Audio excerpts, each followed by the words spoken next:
Good morning, everybody. I'm James Martinez, the managing broker to Eagle and Volker Scholes, and I'm here today to tell you about, or talk about, should I say, about the different agencies that is involved when you're dealing with a real estate agent. There's different classifications, and it's always ever changing. But we want to kind of get into the basics, so that way you're understanding what you're looking at as a client and a customer. Two different things there, to make sure that you know what you're getting into when you create a relationship between you and a real estate brokerage, and in turn that agent that you want to work with. Now, the reason why I said as far as customers, and we get into there, so you are essentially a customer until you engage in a relationship of some kind with that real estate brokerage. Okay, so when you go kind of shopping around as far as realtors or real estate agents, you're just a customer at that point until you enter, and it could be an implied, or it could be in signing, which eventually it's going to be a writing. I can't speak for all companies. It's going to be like it's implied, as in like I'm representing you. But if you're coming over here, you're going to be in writing. There's representation there, and you become a client. And there, and that point creates an agency. Okay, so now when you get into what the agents are going to give you, which what we're going to is going to base this on, is a RECAD, which in the state of Alabama, under state law, is that you had to RECAD everybody that you get in touch with on the residential level, of course, and that's basically a disclosure of the services there. So to get into the first one, and what a lot of you is really going to be based on, is a single agency. Okay, so now what a single agency is at that point is that particular company on the transaction is going to represent you and only you. Okay, now what that means is, now a lot of people think that means just that one agent, right? That agent right there is going to be only representing you, and that's what a single agency is. But no, when you do anything with a real estate brokerage or an agent or anything like that, you are engaging in the brokerage itself, not just the individual agent. So what that means is that particular brokerage and all of its agents that's underneath that brokerage are only representing you in a transaction of a piece of property. Now, what comes with that fiduciary duty is what we like to call it, of having a single agency. Well, when you're a single agent, what that means is once you create that relationship, and keep in mind, if you don't engage this single agency, anything you tell this realtor is free game. He doesn't have to keep confidentiality. It's free information. He can just tell anybody in the world. He can go shout off the rooftops. This could be, let's say if you're a buyer, this could be like, hey, I'm willing to pay this much on a piece of property. And it's obviously over than what you're offering, right? Well, that's privileged information. And if you're not a single agency with an agent, he owes you no duty to conceal that if he's going there to tell the seller your offer, right? So what a single agency does at that point is it locks them into whatever you tell them that's privileged. It's confidential, and it's also fiduciary duty that he does not disclose that. So you could tell him, it's like, hey, I would pay, and we're not even being facetious, that you really would pay $600,000 in this particular house that is listed for $520,000, right? Or let's say $600,000 and it's listed for $580,000, but they're going to offer $550,000, right? Which is well below, but they're willing to go up. They can't betray that to the other side of that property because they represent you as a single agent. Okay, so basically is you had that full confidence of that agency, and that's the brokerage itself. Not, like I said there and again, not just the agent, the brokerage itself. You had the confidentiality, and anything you tell them, of course, that isn't a straight up lie. I mean, anything that is a fraudulent statement or a lie, that's totally different. But anything that you tell them that has any effect on your side of things, they cannot disclose that. Now, what they're going to do as a single agent, there again, let's go to the buying side, right? So the buying side, that means that they're going to take you to go see properties. They represent you, which usually you're going to sign a buyer exclusive agency agreement. But like I said there and again, that is usual. Everything is different. Don't want you to tell you that this is how it is. The old saying is there's multiple ways to skin a cat. Here is one I'm about to tell you. So anyways, you got that single agency established. They go around and go look for properties. They give you, a list of properties to go see. They take you to these properties to go see it, because there again is you can't enter properties without an agent. 99% of the time. I mean, you know, there's obviously exemptions, but that way make sure that, you know, the seller's protected as far as their property, as in like they have a licensed agent there to go show. But then they take it to go show, and then they go and offer on your behalf. When you tell them, hey, I want you to wrap a contract, they get a contract, they write it up, they send to your signature, and they put in that offer. And then they're your agent the entire way through the process to getting it done and representing only your interests and not the seller's interests at all. The seller is either representing himself or he has a different brokerage. And I keep on saying brokerage, not agent, and we're going to get into that later because it's the brokerage. He has a different brokerage representing him. And that's where you have a single agency. But like I said, he's pretty much he's your consigliere, you know, if we want to get a gangster on it. But anyway, so that's what you're looking at as far as a single agent and a buyer. You know, the buyer side, they're going to sit there and make the offers. Okay. Now going into the selling side it's the same thing, obviously, but there again, as a seller, that means is like he can tell him, you know, the realtor anything, you know, that pertains to the property or anything that is confidential, and he can't portray that to a potential buyer. Obviously, he cannot portray that to anybody in his office because there again is the brokerage is a single agency. And so it's, you know, it's information that is closely protected there, you know, which we have to protect you because of fiduciary. Now, this is going to be on stuff like, let's say you're going to list a property for, there again, $520,000, but you know, it's like, hey, I'd be happy if I get $450,000. Well, congratulations. Guess what?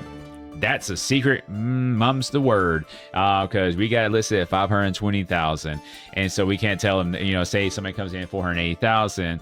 Well, then we're going to negotiate back with them. We can't just tell them like, hey, you know what? That's what they want anyways. That you're good to go. Or I can't. So another agent calls me and say, hey, man, think about putting an offer. Get any ideas what I should offer for it? This is fishing question, ladies and gentlemen, and some agents do fall for this. Why it's very important. Make sure you have a agent who knows what he's doing. But he's gonna be like, yeah. So the asking price is $580,000. That's what I suggest you offer, and that should and only should be the response to that question, 100%. But then again, it's like I said, he can't disclose it unless there again it affects health and safety. So if there's anything in the property that the agent learns or you tell him and it affects the health and safety, he has to disclose that, because now that is not covered into fiduciary duties. So just keep that in mind too as well. And then too as well is now you have different laws, which we won't get into laws in this video, but you have different laws as far as blockbusting and redlining and things like that.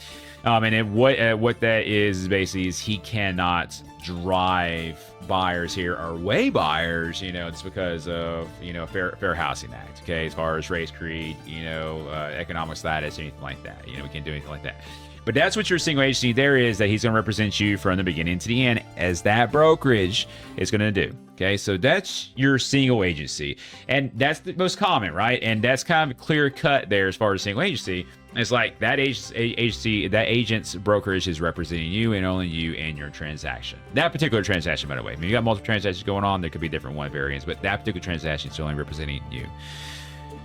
So let us go into another agency, which is another one common. Well, no, okay, it's not as common, but used to be common back in the day, especially before the internet times, when you had to go to actual agencies to see properties, right? And this is called a limited consensual due agency. Now, in commercial, this is very common, but we're not in commercial right now. We're you know, but usually it's only one agent commercial. But residentially, typically, there's not going to be that, right? But so, what is a limited consensual due agency, and what does that mean, and how is that engaged? Well, let's go into the biggest thing, which we were talked about before. And I kept on saying brokerage, not agent, which advisors for us, you know, as far as Engel & Volkers. Limited consensual due agency means that, and you have to agree with this, both sides have to agree with this too. And and you'll see why it'd be advantageous too, but make your own decision on based on what you want to do on that. But limited consensual due agency is basically like not only, so you're the buyer, not only is that agent and brokerage is representing you as a buyer, but you go put an offer on one of their properties. So here's put a scenario. Me, James, you know, go over here as Engel & Volkers. I have you as a buyer, and you want to put an offer on, doesn't even have to be my property, by the way. You want to go put an offer on another Engel & Volkers property, which there and again is, keep in mind, you know, and now, you know, there's difference, right? So there's multiple, we're the largest in the world. We have 30 different countries, but within our franchise, Okay, so you're all franchised out, and it's within our franchise, which in our case, we own the entire North Alabama. So all the offices there is within our franchise. As far as Huntsville, Athens, multiple locations, it is still a limited consensual due agency because it's within the franchise, even though it's not me. And heck, it could even be a different broker, like our Huntsville broker, but we're still under the same blanket because we're owned and we're in the same company as far as a franchise level. We're still a limited consensual due agency at that point. Now, what does that mean? Well, one, yes, we still have it where we don't disclose your confidential information at all. As far as that goes, like as far as like how low you would go, how high will you go, your motivations to buy, your motivations to sell, these are also too as well, good things to know in negotiations. So you want to protect those things, but we can't disclose that. But vice versa, we can't disclose to you if we happen to learn right now. Learn on the other side, as far as not the seller, because we got both sides. If I happen to learn through, the fault of the other agent, the fault of, the other broker, the fault of whatever, because they're in the same franchise, if I happen to learn like, hey man, they're willing to take $420K for this $500,000 property, I can't not go to you and tell you that if I learned that, no matter whatever it means, because that's protected information. Okay. Now, with that being said, it doesn't matter because, on the other side of the table is if somebody's agent, this outside of our company, let's say, well, I don't want to say a company, but let's say a different company other than Engel & Volkers represents the seller, and they tell me because, they just, are not good at their job, and they're just like, hey, my client will take this, go ahead and offer this, get paid, and I'm saying that happens or not, but anyways, or let's say they let it slip by accident. And I was like, hey man, look, we're going to be offering, I know you're at $520K, but I mean, we're like at 470, dude. I mean, I just don't know if we can get up there. And he's like, well, I mean, hey, that man, I think he's taking it anyways, man. So he's going to send it up there, and matter of fact, I mean, he will take less anyway. So, and it's a slip, right? It's, intentional, it's a slip, but that slip, and then like, boom, okay, like, oh man, so I got this information, like secret squirrel information out of you, and I could pass that on as a single agent. But as a dual agent, we can't do that because we're representing both sides, and we have to make sure that both sides are taken care of. Now, I can still, give you professional advice like, hey, this is what the market value of the property is. Hey, this is what the historical, this is what days of the market is. This is, would be a good offer, in my opinion. Okay, which is going to be based on my professional opinion and not on any knowledge that I may or may not have on the other property. And that's how that should work because we have to protect both sides of the property. And this is actually becoming a very, very common thing, especially here recently. If you watch the news, buyer's agents or, people are typically going to the selling agent and not going to the buyer's agent. Now, of course, it's still overwhelmingly, they're still using the buyer's agent. Overwhelmingly, on residential, overwhelmingly percentage are still going to buyer's agent, but you have people that's going away from that and going directly to the listing agent, which is fine. I mean, especially, somebody like me that lists. We like that, but, that's what you're looking at as far as dual agency. But now here's the thing is, if you don't sign a limited consensual dual agency, and then we have dozens of realtors, that are working this area that have buyers, and you don't want to do a limited consensual dual agency, we can't bring you that buyer. And we're not going to bring you that buyer because we can't. You have to agree to that. And so we're going to have to push that buyer to a different property. We have to because, you don't want to do a limited consensual dual agency. But so that is what is entailed there in limited consensual due agency as far as that goes. Our company as a whole, and it could be like say it could be Engel & Volkers here, and then let's say and then so the closest franchise to us is Nashville as far as that we don't own, right? Because we got another franchise down on Gulf Shores, but we own pretty much the entire North Alabama, and so. If one in Nashville puts an offer, they're not the same franchise. Same company, not the same franchise, that won't make a limited consensual agency. And the same thing as far as Gulf Shores. So, I mean, it could be still the same company as long as it's a different franchise. And that, too, as well, is a gray area because it could go to brokerages. But there again is, like, say, our company, we're just very safe to even calling it limited consensual if it's the same franchise just to make sure. But there and again is we couldn't show your property, we couldn't sell your property, and that's why it's it's going to be beneficial to allow them to do that, especially if you trust the company that you're with to handle that limited consensual due agency. Okay. Now we also have another agency of a sense is called transactional broker. Now this is one of the most common in commercial. It's transactional because commercial, they know what they're doing. We're just bringing people together, so we're transactional. What that means is we do not, and we're kind of like your closing attorney and your title company at that point, you know, because they don't represent nobody. At that point, it's transactional.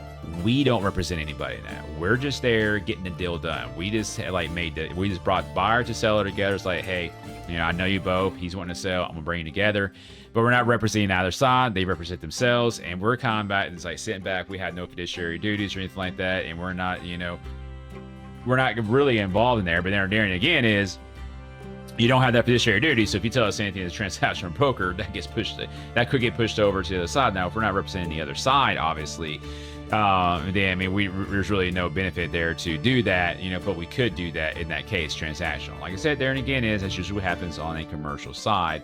But then at that point in time is everybody's professional, so we're gonna keep it professional as far as that, anyways. But on residential, that could be the case as far as that goes. Now, typically, what you know, where transactional comes in onto the residential side of things is, let's say we got somebody that is selling their house by themselves, you know, which I mean is not recommended for sure, but let's say that's happening, right? So they want to represent themselves. Well, that's fine. I got the buyer, you know, and they're just nothing in the market that matches them, because that's what's going to happen is like we're going to find someone on the market before we go to a FSBO, you know, or for sale by owner for sure, because it's easier because it's in a system. But obviously, if we learn of the for sale by owner, you know, obviously we're going to present it to our clients, but it's hard. We really don't learn of it because we stick to our MLSs to find properties. But let's say we do find a for sale by owner that our client wants to put an offer on. Well, what happens there is that we're a transactional broker assisting the buyer. So we still represent the buyer, but the seller's representing himself. Now we're providing a contract and everything, but the seller's representing himself. And anything the seller tells us, we can tell the buyer, which we're going to, we have to, because we represent the buyer. And that's pretty much the pseudo transactional brokership that you run into on the residential side. And it's not limited exclusively to agency, because like I said, the sellers want to represent himself. And that means, you know, us being a professional, you know, we know what's going on, and we can use anything we know and learn of the seller to help our buyer to get the best deal possible on that property. And even too, as well as like, if it could be it's underpriced, then we can be like, hey, you know, we're gonna offer you this, knowing well that it should be more, you know, as far as that case. And if it's too much, obviously we won't be making an offer, because I'm like, dude, like this guy's way overpriced.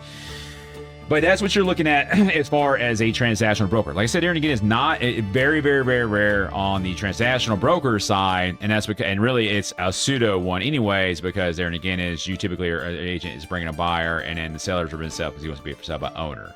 So it's not a true transactional brokerage, but it is as far as that goes.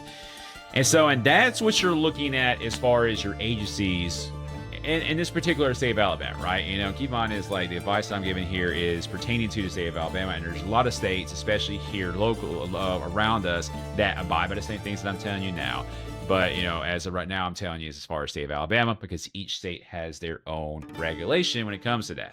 So it's all going to depend differently as far as on the states, you know, I mean, wildly different, especially being Alabama being a buyer beware state. So definitely we're a little bit more, a lot more loose than a lot of other places for sure, which is good. I mean, you know, freedom to do business, basically how I see it. But anyway, so that's what you're looking at your agencies. And so that is important when you go in and choose what brokers to represent you. And two, as well, the agent himself, but then two as well, not only that, but the brokerage, because the brokerage is representing you. The brokerage is as a whole, and that agent is just the one that's holding your hand and is one that's handling you the entire way. So it's good to choose the right one, especially when you're doing single agency, especially if you're doing limited consensual agency, because you want to make sure that brokerage and that agent has the integrity to be able to maintain that relationship. And then transactional broker, really the seller is at the disadvantage on that one, usually in the residential sales, because they have their representation because they want to sell themselves, and the buyer is typically going to have, and the buyer's going to have the representation because we're bringing a buyer. But that's what you're looking at when you're coming into agencies there again in the state of Alabama. As far as getting handled with a real estate brokerage agent company, however you like to say it. But like I said, keep in mind is everything we do is a brokerage as a whole, not as an individual agent. So with that, always remember, I am James Martinez, managing broker to Eagle and Volker Shoals, and I bring the world to your doorstep. See you next time.